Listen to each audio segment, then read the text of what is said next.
11व्या शतकात म्हणजेच इसवी सन 1026 मध्ये क्रूर महम्मद गझनीनं सोमनाथ मंदिरावर चढाई केली आणि पवित्र शिवलिंगाचे तुकडे तुकडे केले.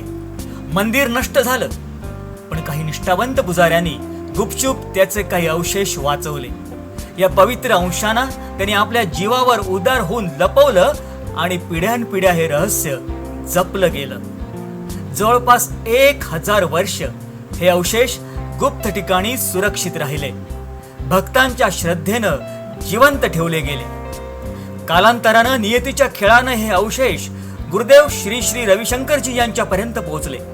काही संत म्हणतात हा दैवी संकेत होता. प्राचीन पुजारी पुरोहितांच्या वंशजांनी गुरुदेवांना हे पवित्र अंश सुपूर्द केले. गुरुदेवांनी त्यांचं आध्यात्मिक महत्त्व ओळखून भक्तांसाठी महाशिवरात्रीच्या भव्य सोहळ्यात याचा लिंगाभिषेक केला. आता ह्याच शिवलिंगाच्या सानिध्यामध्ये ऐतिहासिक रुद्रपूजा अनुभव करण्याची आणि या शिवलिंगाचं दर्शन घेण्याची संधी आपल्याला लाभणार आहे.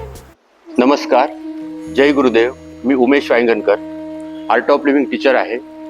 आपल्या सगळ्यांना विनंती करतो की जे 12 ज्योतिर्लिंग आपल्या भारतामध्ये आहेत त्याच्यापैकी सोमनाथ ज्योतिर्लिंग आपण कणकवलीमध्ये घेऊन येतो आहोत दर्शनासाठी. इथे आम्ही 17 तारीखला रुद्रपूजा आणि दर्शन सोहळा असे 2 कार्यक्रम ठेवले आहेत. एक सकाळी 10 ते 12 या वेळेत रुद्रपूजा कणकवलीमध्ये उत्कर्ष हॉल एस टी स्टँडच्या समोर करणार आहोत. तिथे तुम्ही संकल्प घेऊ शकता, त्याच्यामध्ये तुमची इच्छापूर्ती पूर्ण होण्याची ताकद आहे.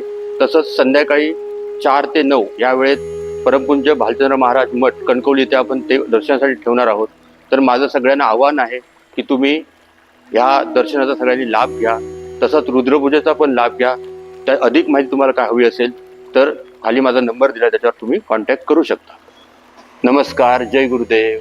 लक्षात ठेवा, रुद्रपूजा मंगळवार दिनांक 17 जून 2025 सकाळी 10 ते दुपारी 1 वाजेपर्यंत.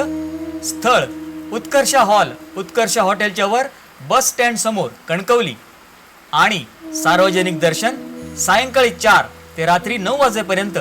स्थळ भालचंद्र महाराज मठ कणकवली. नक्की या.